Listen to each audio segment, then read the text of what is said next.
கால வேளையில் நாம் கர்த்தருடைய வார்த்தைகளை நாம் கேட்கும்படி வேதாகமத்தை எடுத்துக்கொள்வோம். சேர்ந்து நாம் ஏசாயா தீர்க்கதரிசன புஸ்தகம் 45ஆம் அதிகாரம் 2ஆம் வசனத்தை நாம் வாசிக்க போகிறோம். இந்த கால வேளையில் ஆண்டவர் நம்மோடு கூட பேசுவாராக. ஏசாயா தீர்க்கதரிசன புஸ்தகம் 45ஆம் அதிகாரம் 2வது வசனத்திலிருந்து நம்மோடு ஆண்டவர் பேச விரும்புகிறார். நான் அதை வாசிக்கிறேன். நான் உனக்கு முன்னே போய் கோணலானவைகளை செவ்வையாக்குவேன். ஆண்டவர் இந்த வசனத்தை கோரேஸ் என்கிற ஒரு ராஜாவுக்கு ஆண்டவர் சொல்லுகிறதை நாம் இதை வாசிக்கிறோம். அன்பானவர்களே, ஆண்டவர் மிக நல்லவர். அவர் வல்லமையானவராக இருக்கிறார். அவர் வெண்கல கதவுகளை உடைத்து இருப்பு தாழ்பாள்களை முறித்து 4ஆம் வசனத்தில் இருக்கு, அந்தகாரத்தில் இருக்கிற பொக்கிஷங்களையும் ஒளிப்பிடத்தில் இருக்கிற புதையல்களையும் உனக்கு கொடுப்பேன்.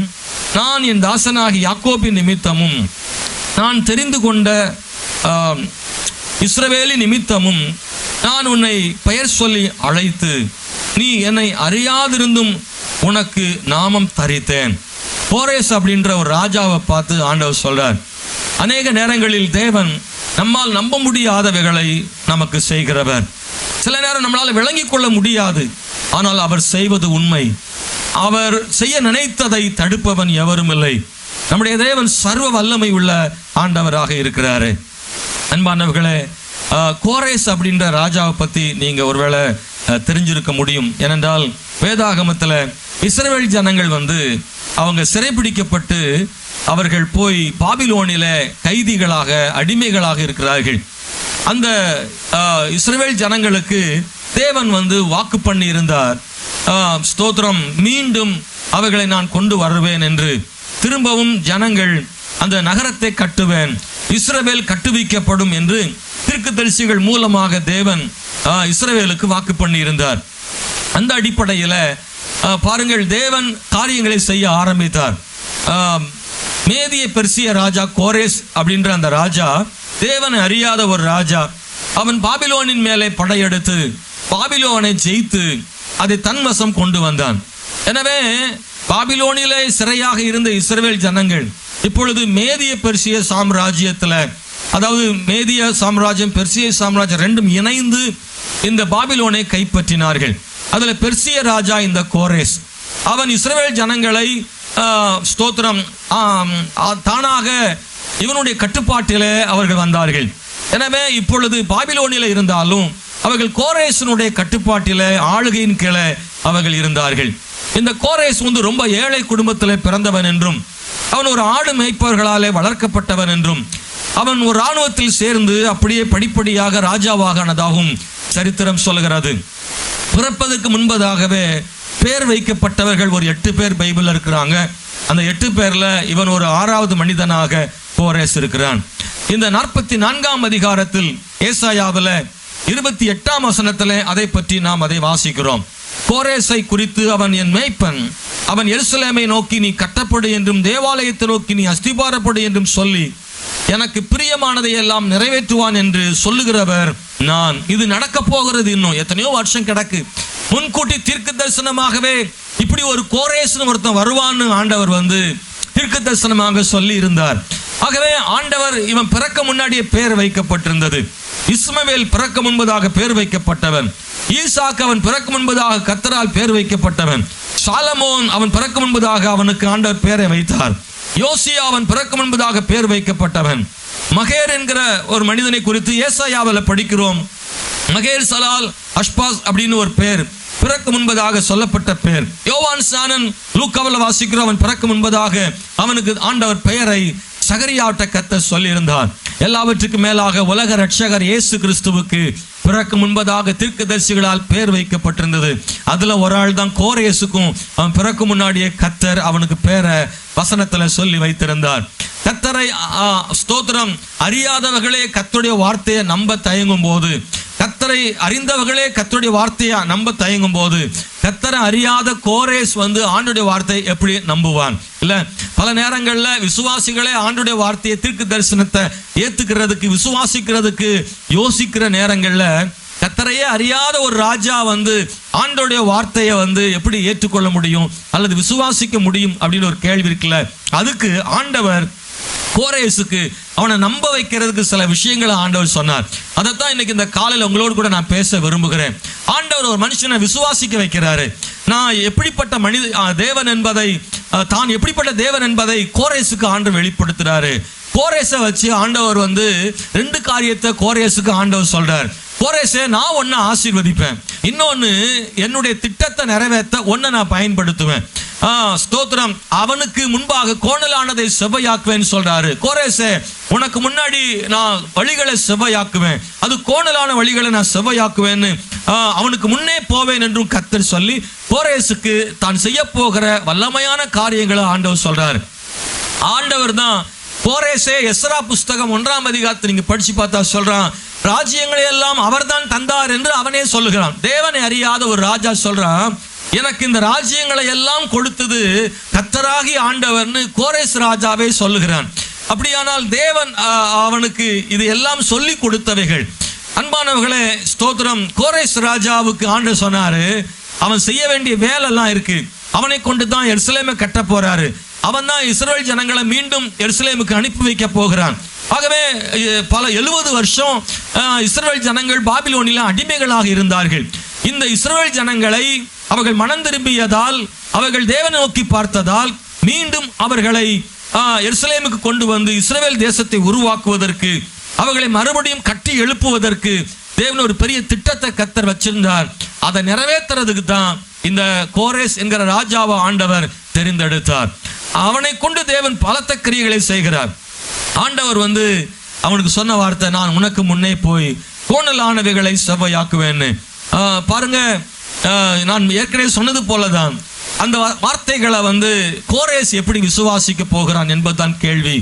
அவன் விசுவாசிக்க வேண்டும், ஏன்னா இது பெரிய காரியமாக இருக்கிறது. ஆனால் அவன் அதை விசுவாசிப்பதற்கு தேவன் அவனை தான் யார் என்பதை நிரூபிக்க வேண்டும். ஏன்னா ஆண்டவர் யாருன்னு தெரியாது, அவர் எப்படிப்பட்டவர்னு தெரியாது. இவன் வேற சமுதாயத்தில் அல்லது வேற சூழ்நிலைகளில் வளருகிறான். இந்த கோரேசுக்கு ஆண்டவர் பத்தி ஒண்ணுமே தெரியாது.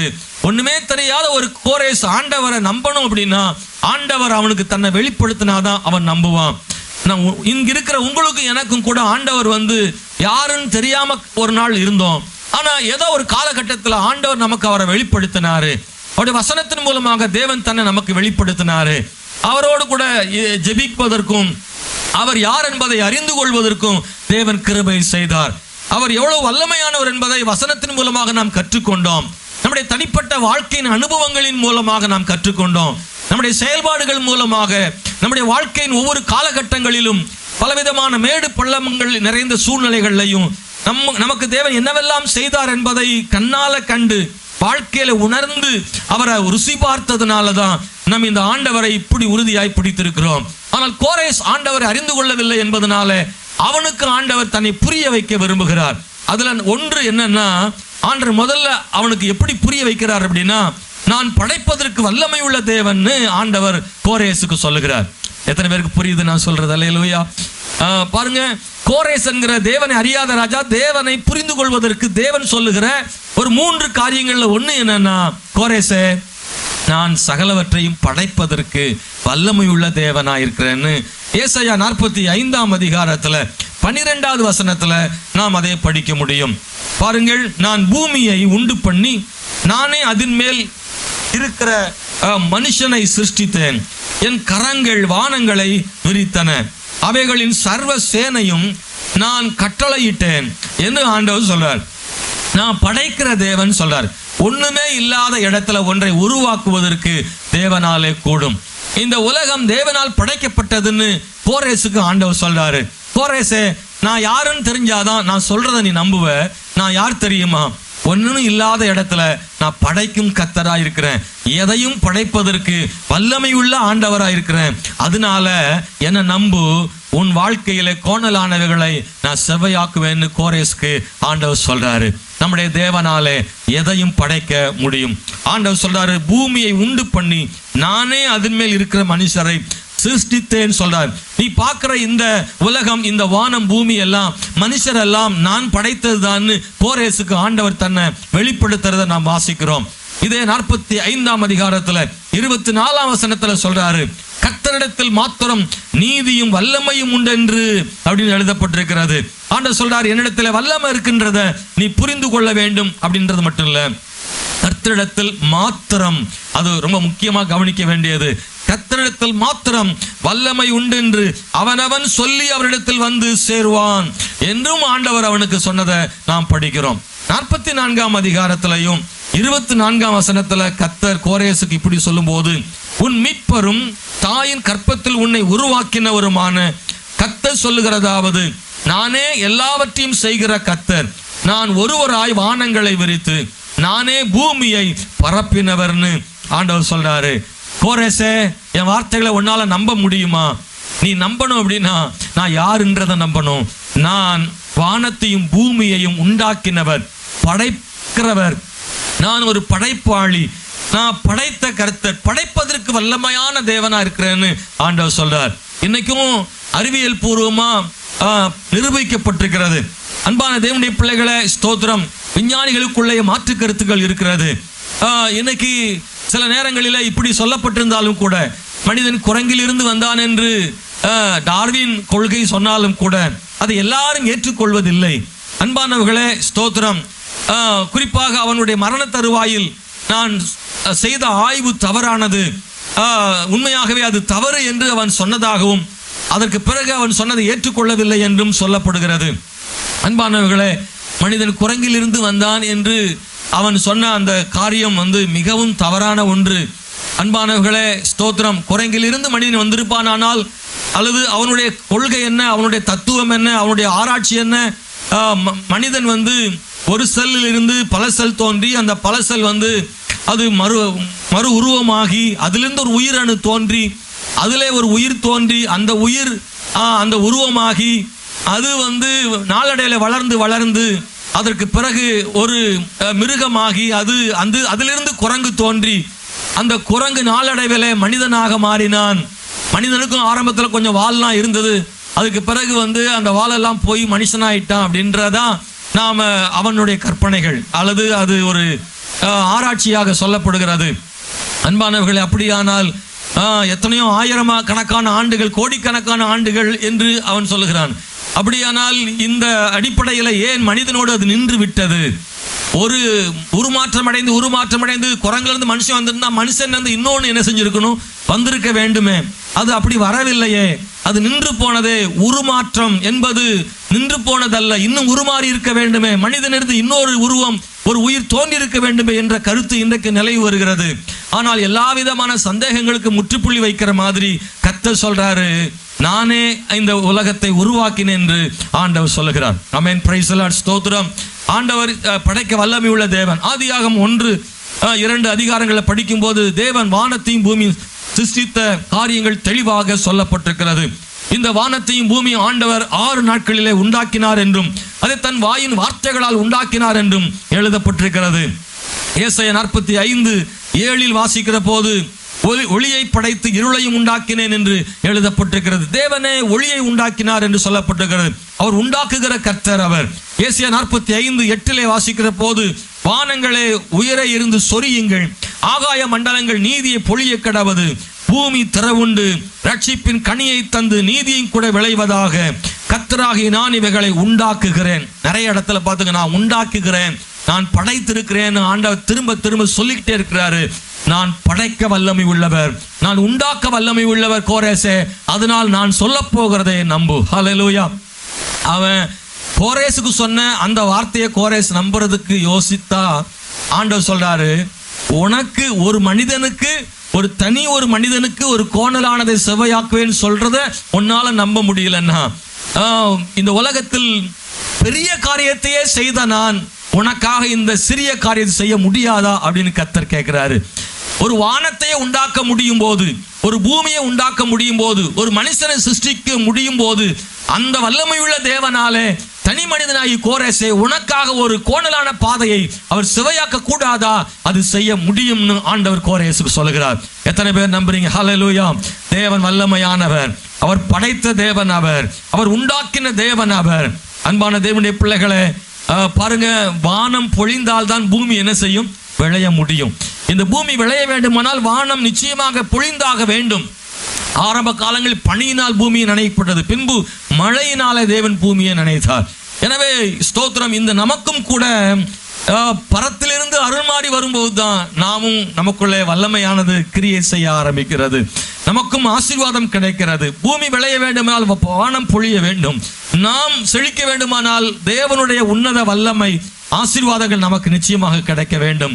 ஆண்டவர் படைக்க வல்லமை உள்ளவர், கோணலானவைகளை செவ்வையாக்க அவரால் கூடும். ரெண்டாவது ஆண்டவர் கோரேசுக்கு சொல்றாரு, கோரேசே, நான் சொல்றத நம்பு, என்னை அறியாத நீ என்னை அறிந்து கொள்ள வேண்டும். நான் யார் அப்படின்னா, பாழானவைகளை நான் எடுப்பித்து கட்டுகிறவர், பாழான ஸ்தலங்களை புதுப்பிக்க வல்லமை உள்ள தேவன். ரெண்டாவது சொல்றார், பாழானவைகளை ஒண்ணுமே இல்லாமலும் என்னால உருவாக்க முடியும். பாழாய் போய் கிடக்கல, அதை என்னால் சரி பண்ண முடியும். இந்த பாழானது அப்படின்னா அது திரும்ப ஒன்றும் பண்ண முடியாது. அந்த வார்த்தை அதுக்கு தான் பயன்படுத்துவாங்க. பாழா போயிடுச்சு, கெட்டு போயிடுச்சு, அது முடிஞ்சு போயிடுச்சு, திரும்ப அதை ஒன்றும் செய்ய முடியாது, பாழடைந்து போனது அப்படின்ற ஒரு இடம் இருக்குல்ல, அதை விட்டுருவாங்க, அப்படிதான் கிடக்கும். ஸ்தோத்திரம். சில இடங்கள்ல பார்த்தீங்கன்னா சில கட்டடங்கள்லாம் அப்படி இருக்கும். அதில் வேற மரமெல்லாம் நட்டு அது மேலே மரம் வளர்ந்து வேறு ஊன்றி தனித்தனியாக பிரிஞ்சு அந்த சுவரெல்லாம் கீறல் விட்டு அப்படி கிடக்கும். முற்றிலுமாக இனி அதை ஒன்றும் பண்ண முடியாது, புதுசாக தான் கட்டணும். ஆனால் ஆண்டவர் அதையே புதுப்பிக்கிற தேவனா இருக்கிறாரு. இது வேஸ்ட், இது ஒன்றும் இல்லை, இது விளங்காது, இது ஒப்பேறாது. மனுஷன் எத்தனை வார்த்தைகள் அதுக்கு வச்சிருக்கான்னு தெரியுமா? பாழா போனதுக்கு நிறைய வார்த்தைகள் இருக்கு. இதெல்லாம் வேஸ்ட், ஒன்றும் கிடையாது, இனி ஒன்றும் பண்ணவே முடியாது, அவ்வளோதான், முடிஞ்சு போச்சு அப்படின்னு சொல்லப்பட்டவைகளை கூட தேவனாகிய கர்த்தர் புதுப்பிக்க முடியும், எடுப்பித்து கட்ட முடியும். இது கோரேசுக்கு மட்டுமல்ல, இது உங்களுக்கும் எனக்கும் கூட. நம்முடைய வாழ்க்கையிலும் பாழாய் போனவைகளை தேவன் எழுப்ப கட்டுவார், திரும்பவும் கட்ட முடியும். ஹல்லேலூயா. உங்களை பார்த்து இந்த உலகம் சொல்லலாம், இது முடியாது, இது ஆகாது, இது முடிந்து போன கதை, பாழாய் போனது, இது வேஸ்ட் அல்லது என்று உங்கள் சார்ந்ததை சொல்லலாம், இல்லைன்னா உங்களை பத்தியே சொல்லலாம், நீயே வேஸ்ட், பாழாய் போனவன் சொல்லலாம். ஆனால் தேவன் புதுப்பிக்கிற தேவனா இருக்கிறார். ஒரு தனி மனிதனை, ஒரு குடும்பத்தை தேவனாகிய கர்த்தர் அவை மறுபடியும் புதுப்பித்து கட்டுகிற தேவனாக இருக்கிறார். 44ஆம் அதிகாரம் 26வது வசனத்தை நான் வாசிக்கிறேன். கோரேசை குறித்து. ஆமென், ஸ்தோத்திரம். நான் 44:26வது வசனத்தில் வாசிக்கிறேன். நான் என் ஊழியக்காரன் வார்த்தையை நிலைப்படுத்தி என் ஸ்தானாதிபதிகளின் ஆலோசனை நிறைவேற்றி குடியேறுவாய் என்று எருசலேமுக்கும் கட்டப்படுவீர்கள் என்று யூதாவின் பட்டணங்களுக்கும் சொல்லி அவைகளின் பாழான ஸ்தலங்களை எடுப்பிப்பவர் தேவன் யாரு? சொல்லுங்க, நம்ம ஆண்டவர் யாரு? ஃபர்ஸ்ட் நான் என்ன சொன்னேன், யாராவது சொல்லுங்களேன். முதல்ல ஆண்டவர் யாரு? என்னங்க ஒரு மாதிரி பார்க்குறீங்க? தேவனை நம்பணும்னா கோரேசு நம்ப வேண்டிய முதல் விஷயம் என்னது? கொஞ்சம் சொல்லுங்களேன் ப்ளீஸ். ஆண்டவர் படைக்க வல்லமை உள்ளவர். ப்ளீஸ் சொல்லுங்களேன். தேவன் எல்லாவற்றையும் படைக்க வல்லமை உள்ளவர். ரெண்டாவது, அவர் எப்படிப்பட்ட தேவன்னா, பாழானதை கூட மனுஷனால திரும்ப அதை சரி பண்ண முடியாதவைகளை கூட தேவனால சரி பண்ண முடியும், தேவனால அதை எடுப்பித்து கட்ட முடியும். அப்படி ஒரு வல்லமையான தேவன்னு பைபிள் சொல்லியிருக்கிறது. அதுவும் யூதாவின் பாழான ஸ்தலங்களை எடுப்பிப்பவர்னு. ஆமோஸ் புஸ்தகத்தில் 9:12 நீங்கள் படிக்கும் போது, அந்நாளில் விழுந்து போன தாவீதின் கூடாரத்தை நான் திரும்ப எடுப்பித்து கட்டுகிறவர்னு நாம் அந்த வசனத்துல படிக்க முடிகிறது. அந்நாளிலே விழுந்து போன தாவீதின் கூடாரத்தை நான் திரும்ப எடுப்பித்து அதன் திறப்புகளை அடைத்து அதில் பழுதாய் போனதை சீர்படுத்தி பூர்வ நாட்களில் இருந்தது போல. சொல்லுங்க, பூர்வ நாட்கள்ல பாருங்க, முதல்ல எப்படி இருந்துச்சதோ அதே போல அதை ஸ்தாபிப்பேன் என்று இதை சொல்லுகிற கர்த்தர், இதை செய்கிற கர்த்தர் சொல்லுகிறார். அல்லேலூயா. தேவனால பாழா போனதை முன்னாடி இருந்த மாதிரி மறுபடியும் சரிப்படுத்த அவராலே கூடும். இதை கேட்கிற தேவனுடைய பிள்ளைகளே, நம்முடைய வாழ்க்கையிலும் அப்படி செய்ய கூடுமானவர். ஆமென், ஸ்தோத்திரம். ஏசாயா 61 4வது வசனத்தை படிக்கும்போது அதுல நெடுக்காலமாய் பாழாய் கிடந்தவைகளை கட்டி பூர்வத்தில் இருப்பது போல ஆண்டவர் செய்கிறார். நிர்மூலமானவைகளை எடுப்பித்து கட்டுகிற தேவனாயிருக்கிறாராம். நெடுங்காலமாக பாழாய் கிடந்தவைகளை கட்டி பூர்வத்தில் நிர்மூலமானவைகளை எடுப்பித்து தலைமுறையாய் இடிந்து கிடந்த பாழான பட்டணங்களை புதிதாய் கட்டுவார்கள். அன்பானவர்களே, தேவன் ஆமென், ஸ்தோத்திரம், புதுசா உண்டாக்குறாரு.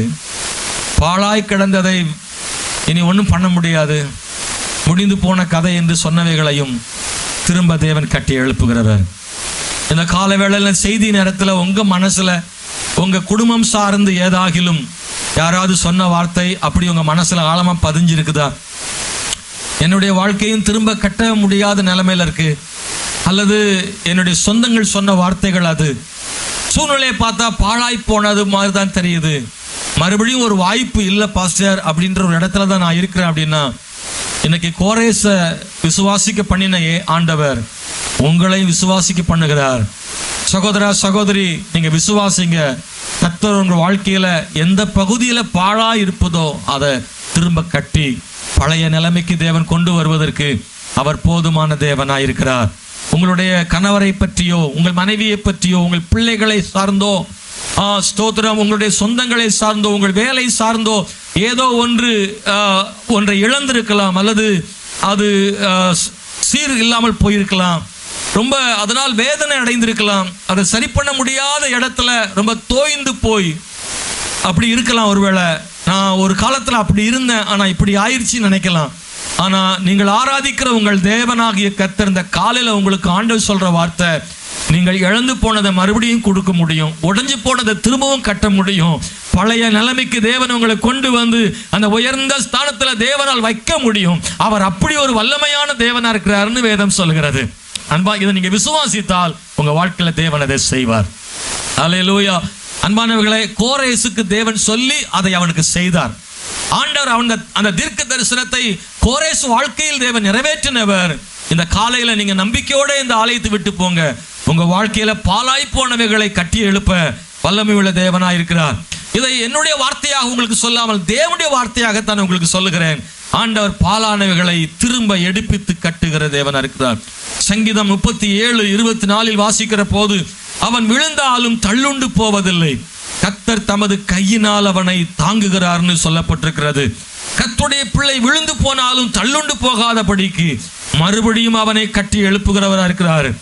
நீதிமொழிகள் 24:16 படிக்கும் போது, நீதிமான் 7 தரம் விழுந்தாலும் திரும்பவும் எழுந்திருப்பான், துன்மார்க்கரோ தீங்கிலே இடருண்டு கிடப்பார்கள்னு அங்கே வாசிக்கிறோம். அன்பானவர்களே, நீதிமான் 7 தரம் விழுந்தான். ஒருவேளை விழுந்தது போல இருக்கலாம், நீங்கள் தோய்ந்து போனதா இருக்கலாம், நீங்கள் இழந்தவர்களாக இருக்கலாம், வாழ்க்கையில் உடைந்து போனவர்களா இருக்கலாம், நீங்க நினைச்சது நடக்காம போயிருக்கலாம், நீங்க நினைச்சதை விட ஆப்போசிட் நடந்திருக்கலாம். உங்க வாழ்க்கையில சில நேரங்கள் அப்படி வரும் பொழுது நீங்கள் சோர்ந்து போகாதீர்கள். ஒரு உண்மையான தேவன் ஒருவர் இருக்கிறார், எதையும் சரி செய்கிற ஒரு ஆண்டவர் இருக்கிறார். கர்த்தர் உங்க வாழ்க்கையில மறுபடியும் புதுப்பித்து எழுப்பி கட்டி எழுப்புவார். பல நாட்களாக, பல வருஷங்களாக உங்களால கட்டி எழுப்ப முடியாதவைகளை நீங்களே இனி முடியாது என்று உங்க மனசாட்சியை சொன்ன பிறகும் கூட சோர்ந்து போயிருக்கிற உங்க வாழ்க்கையில தேவன் அதை எடுப்பித்து கட்டுவதற்கு, அதை சரிப்படுத்துவதற்கு தேவன் போதுமானவராயிருக்கிறார்.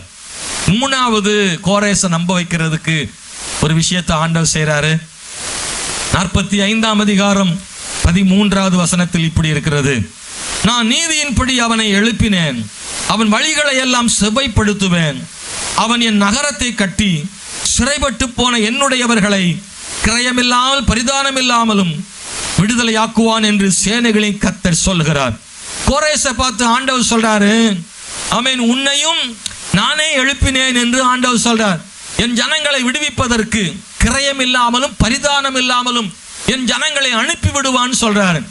ஆண்டவர் தீர்க்க தரிசனமா சொல்லி வச்சிருக்கார். கோரேசே அவன் பிறந்த உடனே அல்லது விவரம் படிக்கும் போதே அவனுக்கு தெரிஞ்சிருக்கும், தேவன் கொடுத்த ஏசாவின் தீர்க்க தரிசனங்களை அவன் விசுவாசித்தவனாக மாறினான்.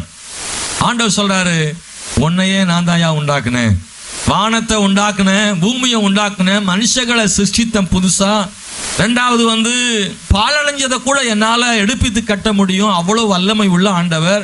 மூணாவது, நீ எங்கேயும் போக வேண்டாம், வானம் பூமி மனுஷர் மற்ற இடத்துக்கு போக வேண்டாம், உன்னையவே நீ பாரு, உன்னையவே நான் தான் என்ன செய்தேன், உருவாக்கினேன், உண்டாக்கினேன், எழுப்பினேன் என்று சொல்லுகிறார். ஆமென், ஸ்தோத்திரம். கோரேசை ஆசீர்வதிப்பதற்காகவும் அதே நேரத்தில் கோரேசை ஆசீர்வாதமானவனாக மாற்றும்படியாகவும் தேவனுடைய நீதியை செய்வதற்காகவும் கோரேசை ஆண்டவர் வந்து எழுப்பினார் அப்படின்னு பார்க்கிறோம். ஆமென், ஸ்தோத்திரம். என் நீதியை செய்ய உன்னை எழுப்பினேன் என்று ஆண்டவர் சொல்றாரு. உன் வழிகளை நான் செவ்வாய்ப்படுத்துவேன்னு ஆண்டவர் சொல்றாரு. அன்பான கர்த்தருடைய பிள்ளைகளே, பல நேரங்களிலே தேவன் எப்படிப்பட்டவர் என்பதை அறிந்து கொள்வதற்கு யாரையோ பார்ப்பதை விட, எதையோ பார்ப்பதை விட, அநேக நேரங்களில் ஆண்டவர் எவ்வளவு வல்லமையானவர்னு தெரிஞ்சுக்கிறதுக்கு நம்மளையே பார்க்க வேண்டிய இடத்துல இருக்கிறோம். நம்ம வாழ்க்கையே ஒரு பெரிய சாட்சி. ஹல்லேலூயா, ஸ்தோத்திரம். என் சாட்சியெல்லாம் உங்களுக்கு சொல்லியிருக்கேன்ல, எத்தனையோ முறை என் சாட்சியை சொல்லியிருக்கிறேன். தேவன் சர்வ வல்லமை உள்ளவர் என்பதற்கு நான் ஒரு சாட்சி. ஹல்லேலூயா. என் குடும்பம் ஒரு சாட்சி. என்னுடைய தாய், என்னுடைய தகப்பன், என்னுடைய உடன்பிறப்புகள், குடும்பத்தில் நாங்கள் சிறு வயது தொடங்கி பல சந்தர்ப்பங்களில் கர்த்தர் எவ்வளவு வல்லமையானவர் என்பதை பார்த்திருக்கிறோம். அன்பானவர்களே, நமக்கு முன்பாக இருக்கிற சூழ்நிலைகளை மாற்றி ஆசீர்வதிக்கிற தேவன் என்பதை பல சம்பவங்கள் மூலமாக கண்டுபிடிக்க தேவன் கிருபை செய்திருக்கிறார். இதை கேட்கிற சகோதர சகோதரி, இந்த கால வேளையில் தேவனாலே உங்கள் வாழ்வை உங்கள் மாற்ற முடியும். கோரேசே, உனக்கு முன்பாக போய் கோணலானவைகளை செவ்வையாக்க முடியும் என்று ஆண்டவர் சொல்றாரு. குறிப்பாக ஆண்டவர் வந்து நம்மளை ஆசீர்வதிக்கணும்னா எப்படி ஆசீர்வதிக்கிறார் அப்படின்றதையும் ஆண்டவர் சொல்றாரு. நான் இதையெல்லாம் செய்ய வல்லமை உள்ள தேவனாய் இருக்கிறேன், ஆனா முக்கியமாக ஆண்டவர் சொல்றாரு, வார்த்தையின்படி ஆண்டவர் செய்யறாராம். ஹல்லேலூயா. தேவன் தம்முடைய வார்த்தையின்படியே செய்ய வல்லவர்னு பைபிள்ல படிக்கிறோம். குறிப்பாக தேவனுடைய பிள்ளைகளே, ஏசாயா 45:13 படிக்க விரும்புகிறேன். ஸ்தோத்திரம். 45:13 நாம் வாசித்தது போல நகரத்தை கட்டும்படியாக தேவன் அப்படி செய்கிறாராம். சிறைப்பட்டு போன என்னுடையவர்களை கிரயமில்லாமல் பரிதாபமில்லாமல் விடுதலையாக்குவான்னு சொல்லப்பட்டிருக்கிறது. அந்த 13ஆம் வசனத்தின் மைய பகுதியில் இருக்கிறது, அவன் என் நகரத்தை கட்டி என்று சொல்லப்பட்டிருக்கிறது. எருசலேமை, இஸ்ரவேலின் ராஜாவை வைத்து அல்ல, கோரேசை வைத்து, பெர்சிய ராஜாவை வைத்து இஸ்ரவேலை கட்டுகிறார். நல்லா கவனிச்சு, இது எப்பவுமே நடக்காது, எங்கேயும் நடந்ததும் இல்லை. ஏனென்றால் எப்போதும் அந்நிய ராஜாக்கள் வரும்போது எதையாவது எடுத்துக்கொண்டு போகத்தான் வருவார்கள், சிறைபிடித்து கொண்டு போகத்தான் வருவார்கள். இன்னொரு ராஜா வந்து இந்த நாட்டில் வந்து அந்த நாடு வளரணும்னு அந்த ராஜா நினைக்கிறது இல்லை. அந்த நாட்டை கைப்பற்றி தனக்கு ஆதாயம் தேடுவான், பொன்னும் வெள்ளியும் எடுத்துக்கொண்டு தன்னாட்டு கொண்டு போவான். அப்படித்தானே சொன்னார்கள். நம்முடைய இந்தியாவில் கூட வெள்ளைக்காரர்கள் வந்து நம்முடைய இந்தியாவை சுரண்டி இந்தியாவிலிருந்து அநேக பொருட்களை கொண்டு போனார்கள் என்று தானே சொல்லுகிறார்கள். ஆகவே எந்த நாட்டு மன்னனும் சிறைபிடித்த நாடு நல்லா இருக்குன்னு நினைக்கிறது இல்ல. ஆனா இந்த ராஜா கோரேசை வைத்து, அந்நிய ராஜாவை வைத்து இஸ்ரவேலை கட்டுவதற்கு தேவன் திட்டம் வைத்தார். எருசலேமை ஆண்டவர் கட்டுறதுக்கு தேவன் கோரேசை பயன்படுத்தினார்னா தேவன் எதையும் செய்ய வல்லவர். எத்தனை பேர் நம்புறீங்க? ஹல்லேலூயா. நான் சொல்றேன், இது நடக்காதுன்னு தான் எல்லாரும் சொல்லுவாங்க, ஆனா தேவனாலே அது நடக்கும். சரித்திரத்துல இதுவரைக்கும் அப்படி நடந்ததே இல்லை. அப்படி ஒரு காரியத்தை கர்த்தர் செய்தார். அந்நிய ராஜாவை வைத்து எருசலேமை கட்ட அவரால் கூடுமானால் இன்னைக்கும் நம்முடைய வாழ்க்கையில முடியாத ஒன்றை முடிய வைக்க ஆண்டவரால் கூடும். விசுவாசித்தால் கை வைத்தால் சொல்லலாம். அன்பானவர்களே, ஸ்தோத்திரம். தேவனுடைய நகரத்தை ஆண்டவர் சொல்லாரு கட்டி எழுப்புகிறார். சங்கீதம் 46:4 வாசிக்கிற போது ஒரு நதி உண்டு, அது நீர்க்கால்கள் தேவனுடைய நகரத்தையும் உன்னதமானவர் வாசம் பண்ணும் பரிசுத்த ஸ்தலத்தையும் சந்தோஷிப்பிக்கும்னு எழுதப்பட்டிருக்கு. என் நகரம் எருசலேம் ஆண்டவர் சொல்றாரு, எருசலேம் நகரம்னு மட்டும் சொல்லாம அது என்னுடைய நகரம்னு சொல்றாரு. அன்பானவர்களே, ஆண்டவர் தேவனுடைய பிள்ளைக்கும் தனக்கும் இடையுள்ள ஒரு உறவை ஆண்டவர் காட்டுறாரு. தேவரா இன்னைக்கு அன்பானவர்களே, கோரேஸ் தான் நீங்களும் நானும், கோரேஸ் தான் நீங்களும் நானும். தேவனை அறியாதிருந்த தேவன் நம்மை அறிய பண்ணினார். அவர் வல்லமையானவர் என்பதை நமக்கு ஆண்டவர் காட்டினார். அவர் சகலத்தையும் சிருஷ்டிப்பார் என்பதை காட்டினார். பாலானதை எடுப்பித்து கட்டுவார்னு ஆண்டவர் நமக்கு காட்டினார். நம்மளையே ஆண்டவர் தெரிந்து கொள்ள முடியும்னு நமக்கு காட்டினார்.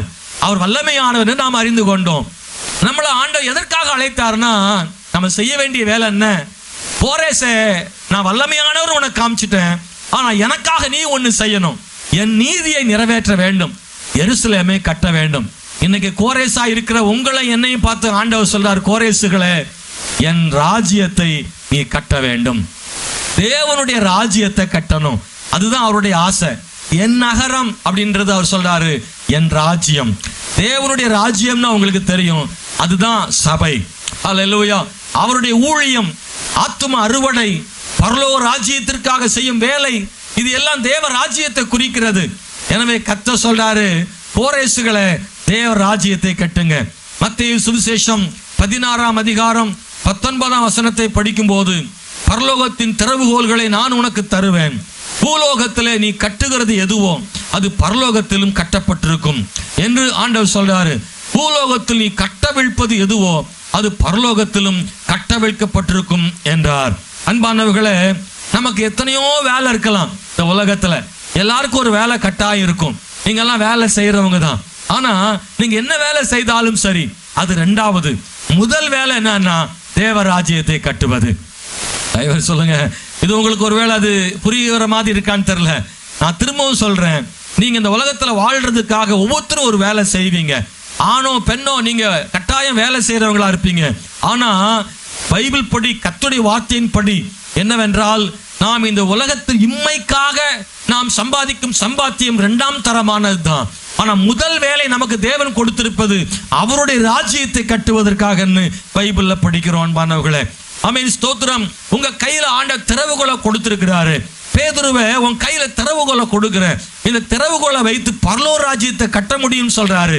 நீ இந்த பூமியில எதை கட்டுகிறாயோ அது பரலோகத்துல கட்டி எழுப்பப்படும். இந்த பூமியில எதை கட்டவிழ்க்கிறாயோ அதெல்லாம் பரலோக ராஜ்யத்தை கட்டவிழ்க்கப்படும்.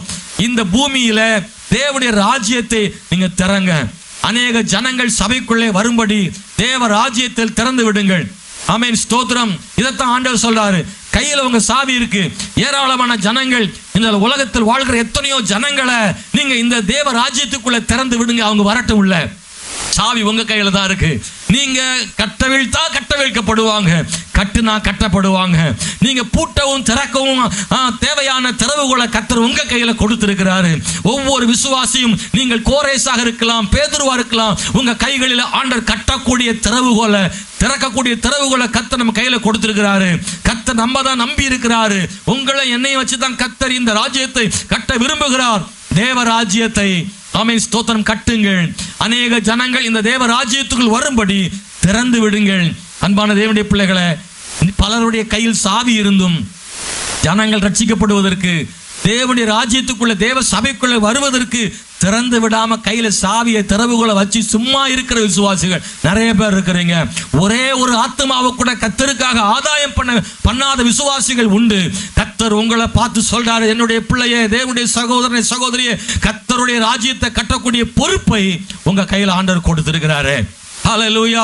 நான் தேவ ராஜ்யத்துக்குள்ள போனா போதும், நான் அவருடைய ஆசீர்வாதத்தை பெற்றா போதும், நான் ரட்சிக்கப்பட்டு பரலோகத்தில் அவரோடு ஆடி பாடி நல்லா இருந்தா போதும்னு மட்டும் நினைக்கிற ஒரு விசுவாசி சுயநலமான விசுவாசியா இருக்க முடியும்.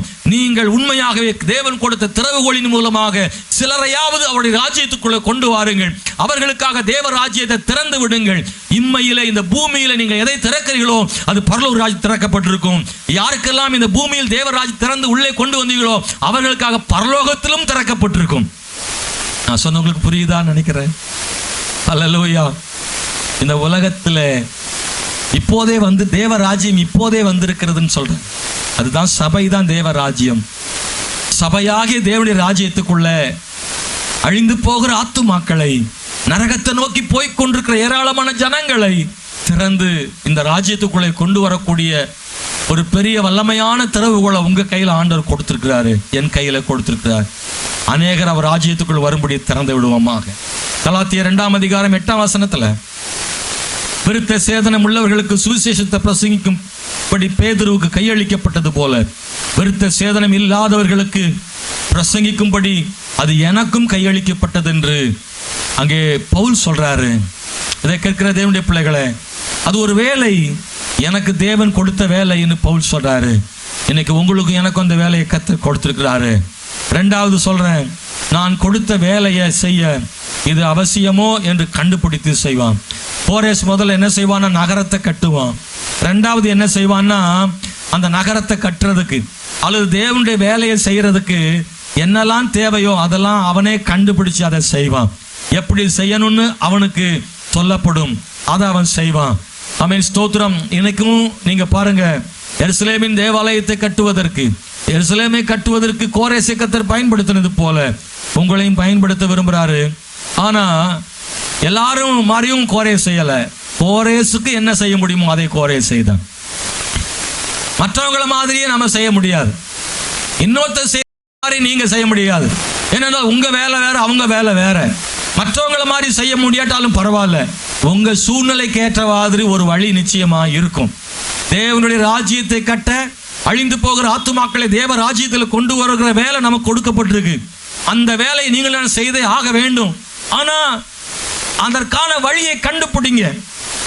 உங்களுக்கான வழி நீங்க தான் கண்டுபிடிக்கணும். என்னுடைய வேலையின் மத்தியிலையும் நான் எப்படி ஒருவரை தேவ ராஜ்யத்தில் கொண்டு வர முடியும் என்று நீங்கள் கண்டுபிடியுங்கள். இன்னொருவர் செய்யக்கூடிய வேலையின் மத்தியிலும் செய்கிறாரே, அது உங்களால் செய்ய முடியாது. சிலருக்கு செய்ய முடியும், சிலருக்கு வேற மாதிரி செய்ய முடியும்.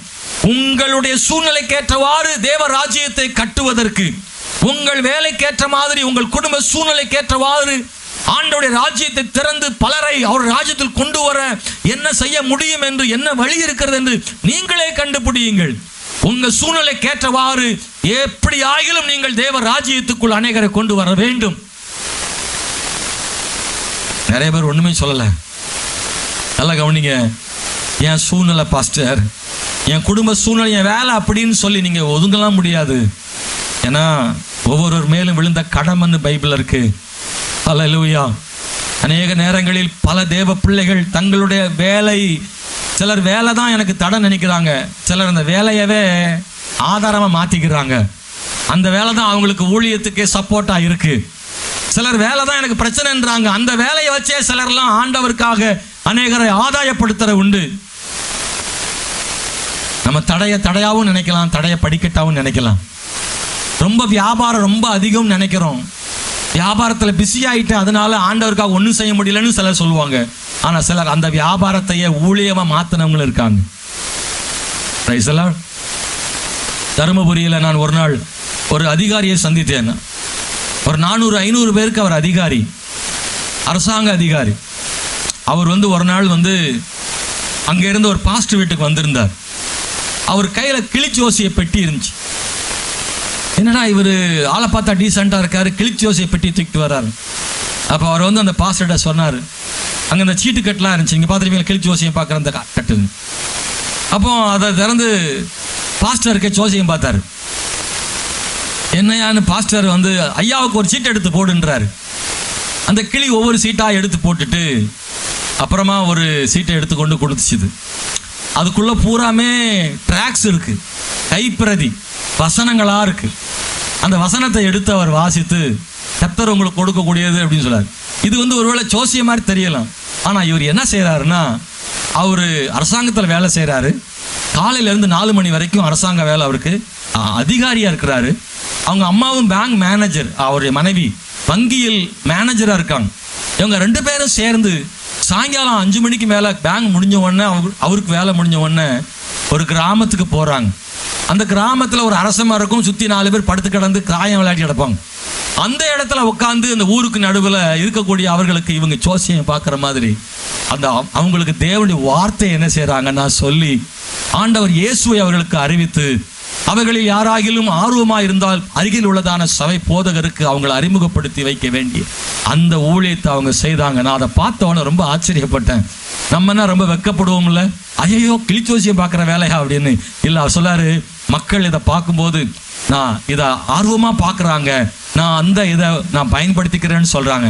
நிறைய பேர் எனக்கு வேலை ரொம்ப டைட்டுன்றீங்க, ஆனால் வேலையவே ஊழியத்துக்கு ஆதாரமாகவும் எடுத்துக்கொள்கிறவங்க இருக்கிறாங்க.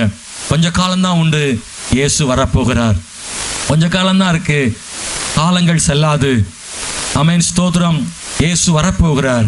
இயேசுவுக்காக நீங்கள் செய்ய வேண்டிய பணி இருக்கு. உங்களால் எவ்வளோ முடியுமோ அவ்வளவு ஆண்டவருக்காக வேலை செய்யுங்கள். அதை கர்த்தர் நம்ம கிட்ட கொடுத்திருக்கிறாரு. அந்த பொறுப்பு நம்முடைய கையில் இருக்கு. எஸ்ரா ஆண்டவருக்காக ஆலயம் கட்டதான் எருசலேமுக்கு வந்தான். ஆனால் அவனுக்கு கொடுக்கப்பட்ட அதை மட்டும் செய்யல, மக்களையும் சீர்படுத்தினான். ஆமென், ஸ்தோத்திரம். இதுதான் என்னால் முடியும் ஒன்றை மட்டும் பிடித்து கொள்ளவில்லை, அதையும் தாண்டி ஜனங்களை தேவனுக்காக சீர்படுத்தினான். அலங்கத்தை தான் கட்டுறதுக்கு நெகேமியா எருசலேமுக்கு வந்தான். ஆனால் அலங்கத்தை மட்டும் கட்டிவிட்டு முடித்து விட்டானா? அலங்கம் கட்டுகிற வேலை மட்டும்தான் கர்த்தர் கொடுத்தார் என்று நினைத்தானா? இல்லை, அதையும் தாண்டி அவன் ஜனங்களை சீர்படுத்தி தொபியாவை அகற்றி எபிரேய மொழியை அந்த மக்களுக்கு கற்றுக் கொடுத்து சீர்திருத்த பணிகளையும் செய்து முடித்தான் என்பதை வாசிக்கிறோம். அன்பானவர்களே, இன்னைக்கு நீங்களும் நானும் ஆண்டவருக்காக அதை செய்ய கர்த்தர் கிருபை பாராட்டுவாராக. மூணாவது, இந்த கோரை செய்ய வேண்டிய முக்கியமான ஒரு வேலை என்ன அப்படின்னா, அவன் எனக்கு பிரியமானதை எல்லாம் செய்வான்னு ஆண்டவர் சொன்னார். 44ஆம் அதிகாரம் 28வது வசனத்தில் நாம் படிக்கும் போது அங்கு எழுதப்பட்டிருக்கிறது, கோரேசை குறித்து அவன் என் மேய்ப்பன். அவன் கீழே வாசிக்கிறோம், நீ கட்டப்படு என்றும் தேவாலயத்தை நோக்கி நீ அஸ்திபாரப்படும் என்று சொல்லி எனக்கு பிரியமானதை எல்லாம் நிறைவேற்றுவான் என்று சொல்லுகிறவர் நானே. மூணாவது வேலை ஆண்டவர் சொல்றார், எனக்கு பிரியமானதை எல்லாம் செய்வான். ஆலயம் கட்டுவான், எருசலேமை கட்டுவான், அதுதான் அப்படின்னு இல்லை, அதையும் தாண்டி எனக்கு என்னவெல்லாம் பிரியமா இருக்கோ அதெல்லாம் செய்வான். அவருக்கு பிரியமானதுன்னு எப்படி தெரியும்? நகரத்தை கட்ட அவர் வார்த்தையால் சொல்லுகிறார். ஆமென், பிரைஸ் தி லார்ட், ஸ்தோத்திரம். அவர் கொடுத்த வேலை இருக்குல்ல, அது வார்த்தையால் சொல்றா. நகரத்தை கட்டு, எருசலேமை கட்டு, இந்த ஜனங்களை விடுவித்து விட வேண்டும். அந்த எருசலேம் கட்டுவதற்கு தேவையான எல்லா பொருட்களையும் நீயே கொடுக்கணும். அவன் தான் கொடுக்குறான். சிறைபிடித்து கொண்டு போன பொன் பாத்திரங்கள் எல்லாம் எடுத்து கொடுக்குறான், பணம் கொடுக்குறான், எல்லாம் செய்யறான் கோரேஸ். இதெல்லாம் அவர் சொன்னார், ஆண்டவர் அதை செய்தான். ஆனா இப்ப சொல்றாரு, எனக்கு பிரியமானதை எல்லாம் செய்வான். இது எப்படி அவனுக்கு தெரியும்? ஆண்டவருக்கு பிரியமானது எப்படி கண்டுபிடிக்கிறது? எத்தனை பேருக்கு புரியுது? ஒண்ணு, அவர் செய்ய வேண்டியது வார்த்தையால் சொல்றாரு. ஆனா இது எனக்கு பிரியமானதை செய்வான்னா, அவருக்கு பிரியமானதை அவர் சொல்றது இல்லை. அவருக்கு பிரியமானதை அவர் கூட ரொம்ப நெருங்கினாதான் தெரியும். ஒரு கணவனுக்கு என்ன பிடிக்கும்னு யாருக்கு தெரியும்? மனைவிக்கு தெரியும். அவருக்கு என்ன பிரியம்னு தெரியும். மனைவிக்கு என்ன பிரியம்னு கணவனுக்கு தெரியும். மற்றவங்களுக்கெல்லாம் அது தெரியாது. ரொம்ப முக்கியமானது, யாரோடு நெருங்கி பழகுறோமோ அவங்களுக்கு தான் அவங்களுக்கு என்ன பிரியம் தெரியும். தேவனோடு நெருங்கி பழகுகிறவர்களுக்கு தேவனுக்கு பிரியமானது தெரியும். கோரேசை பார்த்து ஆண்டவர் சொல்றாரு, எனக்கு பிரியமானது எல்லாம் அவன் செய்வான். அல்லேலூயா. லூக்கா 14:22 ஊழியக்காரன் அப்படி செய்து, ஆண்டவரே இது கட்டளையிட்டபடி செய்தாயிற்று, இன்னும் இடம் இருக்கிறது என்றான். நல்லா கவனிச்சிங்களா? சில நேரத்தில் சில சொல்ற வேலையை மட்டும் செய்வாங்க, அதுக்கு மேலே செய்ய மாட்டாங்க. ஆனா இவன் அப்படி இல்லை, சொல்லாததையும் செய்தான். ஆமென், ஸ்தோத்திரம். ஒரு ராஜா அவன் கல்யாண விருந்து எல்லாம் ரெடி பண்ணிட்டு ஆட்களை அழைச்சிட்டு வர சொல்றான். வேலைக்காரன் போய் ஆட்களை அழைச்சிட்டு வந்துட்டான். முடிஞ்சு போச்சு, சும்மா இருக்க வேண்டியது தானே. அந்த வேலைக்காரனே எஜமான்ட்ட சொல்றான், ஐயா ஆட்கள் அழைச்சிட்டு வந்துட்டேன், இன்னும் நிறைய இடம் என்ன செய்து இருக்கு. எந்த வேலைக்காரனை அப்படி சொல்லுவானா? அவனுக்கு கொடுக்கப்பட்ட வேலை செய்தாச்சு, சொன்னபடி ஆட்களை கூட்டு வந்தாச்சு, சாப்பிட்டு போட்டும். அதுக்கு மேல என்ன செய்ய? வேற ஏதாவது சொன்னா சோறு பரிமாறுனா பரிமாறலாம். சொல்ற வேலையை செய்யற வேலைக்காரன். ஆனா சில வேலைக்காரங்க சொல்ற வேலையை மட்டும் செய்வாங்க, சிலர் எஜமானுடைய நன்மைக்காக செய்வாங்க. இந்த வேலைக்காரன் சொல்றான், ஐயா இவ்வளவு கஷ்டப்பட்டு உணவெல்லாம் ரெடி பண்ணிருக்கீங்க, எல்லாம் ஆயத்தம் பண்ணிருக்கிறீங்க, ஆனா ஆள் இன்னும் வரலையே, இன்னும் இடம் சும்மா இருக்க. இதுதான் எஜமானுடைய விருப்பத்தை அறிஞ்சுக்கிறது. எஜமான் சொல்றதை செய்யறது வேலைக்காரன் வேற தனியா இருக்கான். ஆனா எஜமானுடைய ஆசையெல்லாம் புரிஞ்சுக்கிட்டு செய்யற வேலைக்காரன் இருக்காங்க. நீங்களும் நானும் சொல்றது மட்டும் செய்யறாள், நம் எஜமானாகிய ஆண்டவருடைய மனசை புரிஞ்சுக்கிட்டு, அல்லேலூயா, ஸ்தோத்திரம். அவர் இப்படித்தான் நினைப்பாரு. வந்தது வரட்டும், போனது போட்டு நினைக்க மாட்டாரு. எல்லாரும் வரணும்னு நினைப்பாரு, இந்த பந்தியெல்லாம் நிரம்பணும்னு நினைப்பாரு. எஜமானுடைய ஆசை அதுதானே.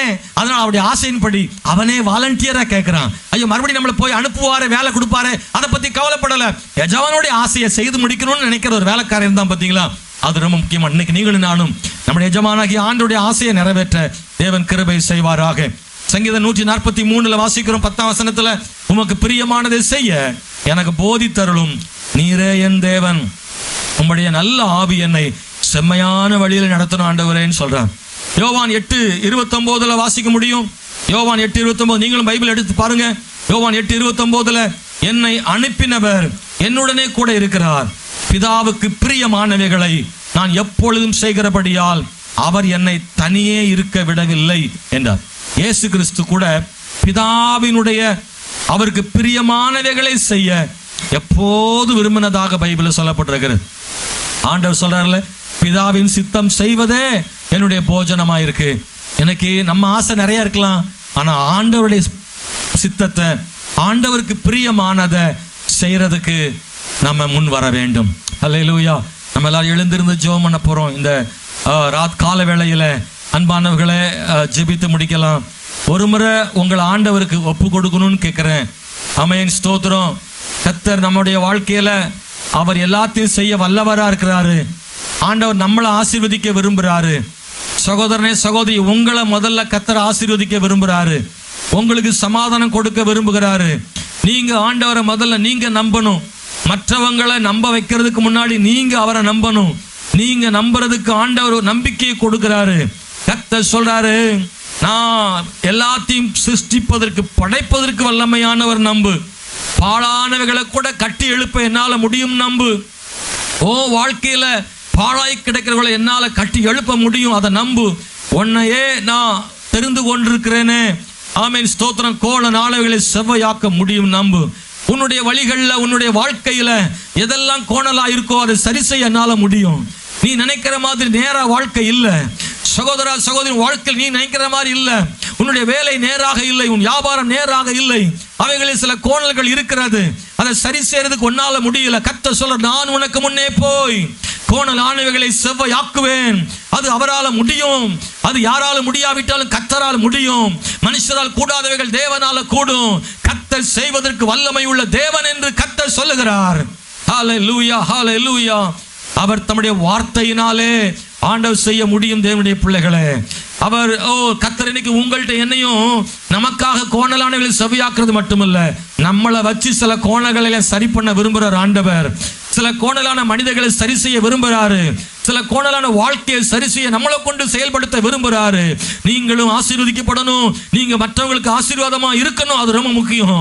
பலருடைய வாழ்க்கை நான் மட்டும் இல்லை ஆண்டவரே, மற்றவங்களும் ஆசீர்வாதமா இருக்கிறதுக்கு நான் பயன்படணும் ஆண்டவரேன்னு சொல்கிற அந்த வார்த்தை. ஹல்லேலூயா. நிறைய பேர் தேவ ராஜ்யத்துக்குள்ள வரும்படி உங்க கையில தேவன் கொடுத்த திறவுகளை பயன்படுத்தி தேவ ராஜ்யத்தின் கதவுகளை திறந்து விட முடியுமா? சகோதரனே, சகோதரி, உங்க மேல கர்த்தர் அந்த அன்பை வச்சிருக்கிறாரு. ஹல்லேலூயா. ஒருவருக்கும் சுவிசேஷம் சொல்லாத நீங்கள் இந்த நாள் முதற்கொண்டு மற்றவர்களுக்கு சுவிசேஷம் சொல்ல, மற்றவர்களுக்காக ஜெபிக்க, மற்றவர்களை சபைக்கு அழைத்து வர, மற்றவர்களை தேவ ராஜ்யத்துக்குள் கொண்டு வர கர்த்தர் உங்களை பயன்படுத்துவாராக. தேவன் உங்களை பயன்படுத்துவாராக. கர்த்தர் உங்களை பயன்படுத்துவாராக. இயேசுவே, ஹல்லேலூயா, ஹல்லேலூயா. கர்த்தருக்கு பிரியமானது செய்ய கர்த்தர் கிருபை செய்யட்டும். ஆண்டவருடைய வார்த்தை சும்மா வெறுமையா திரும்பாது பிள்ளைகளே. அவருடைய வார்த்தை வெறுமையா திரும்பாது. சும்மாலாம் பேருக்காக வார்த்தை சொல்ற ஆண்டவர் நம்முடைய ஆண்டவர் இல்ல. அவர் செய்து சொன்னதை செய்து முடிக்கிறவர். எத்தனை பேர் நம்புறீங்க அவர் சொன்னதை செய்து முடிப்பார்னு? சொல்லுங்க, சொன்னதை செய்து முடிக்கிற தேவன். என் தேவன் சொன்னதை செய்து முடிக்கிற தேவன். எனக்கு அவர் ஆசீர்வாதம் தருவாரு. அவர் கொடுக்கிற ஆசீர்வாதத்தை அநேகருக்கு நான் போய் கொடுக்கணும். இந்த நல்ல ஆண்டவரை மற்றவர்களுக்கு நான் சொல்லணும். ஹல்லேலூயா. ஆண்டவரே, நன்றியோடு துதிக்கிறோம். எல்லாத்துக்கும் மேல ஆண்டவருக்கு பிரியமானதை செய்யணும். ஆண்டவருக்கு பிரியமானதை செய்யணும். கர்த்தர் அதைத்தான் சொல்றாரு. அவன் எனக்கு பிரியமானதை எல்லாம் செய்வான், எனக்கு பிரியமானதை எல்லாம் நிறைவேற்றுவான். கர்த்தர் கோரேஸ் மேல நம்பிக்கை வச்சது போல உங்க மேல என் மேலே கர்த்தர் ஒரு பெரிய நம்பிக்கை வச்சிருக்கிறாரு. அவருக்கு பிரியமானதை எல்லாம் செய்வோம் என்று. ஓ லார்ட், ஹல்லேலூயா. நன்றி இயேசுவே, நன்றி ஆண்டவரே, நன்றி ஆண்டவரே. கர்த்தர் மிகவும் பெரியவர். நான் உங்களுக்காக ஜெபிக்க விரும்புகிறேன். உங்களுக்காக ஜெபிக்க விரும்புகிறேன். மகா இரக்கமும் கிருபையும் நிறைந்தவரே, இந்த கால வேளையில் நல்ல ஆராதனைக்காக ஸ்தோத்திரம், நல்ல செய்திக்காக ஸ்தோத்திரம். உங்க வார்த்தையை நம்புற ஆண்டவரே, ஒவ்வொருவருடைய வாழ்க்கையிலும் தேவன் பலத்தை கிரியைகளை செய்யும்படி ஜெபிக்கிறோம். தேவனாகிய கர்த்தர் ஆண்டவரே, ஒவ்வொருவரையும் கோரேசை போல பயன்படுத்தி தேவ ராஜ்யத்தை கட்ட பண்ணுங்க. கோரேசுக்காக நீர் வழிகளை சீர்படுத்தினீரே, கோணலானவைகளை செவ்வையாக்கினீரே, அது போல இந்த வார்த்தையை கேட்டுக் கொண்டிருக்கிற ஒவ்வொரு சகோதரனுடைய சகோதரனுடைய வாழ்க்கையில கோணலானவைகளை சுவையாக்கும் ஆண்டவரே. யாரெல்லாம் உம்முடைய சமூகத்தில் ஒப்பு கொடுத்து எனக்கு இருக்கிற இந்த கோணலை சரி செய்ய வேண்டும் என்று கெஞ்சுகிறார்களோ, அவருடைய வாழ்க்கையில் இருக்கிற கோணலான காரியங்களை சரி செய்ய உம்மாலே முடியும் ஆண்டவரே. வீணாய் போயிற்று, பாழாய் போயிற்று, இனி அதை கட்டி எழுப்ப முடியாது என்ற ஏதாகிலும் இருக்குமானால் அவைகளை எல்லாம் கட்டி எழுப்பி பூர்வ காலத்தில் இருந்தது போல மறுபடியும் புதுப்பிக்கிற தேவன் ஆண்டவரே. இந்த குடும்பங்களை புதுப்பிக்கும்படியாக ஜெபிக்கிறோம். எங்களை தாழ்த்தி ஒப்பு கொடுக்கிறையா ஆண்டவரே. நீர் எங்கள் வாழ்வில் சொன்ன வாக்குத்தத்தங்கள் நடப்பதற்கு எங்களையே அர்ப்பணம் செய்கிறோம்.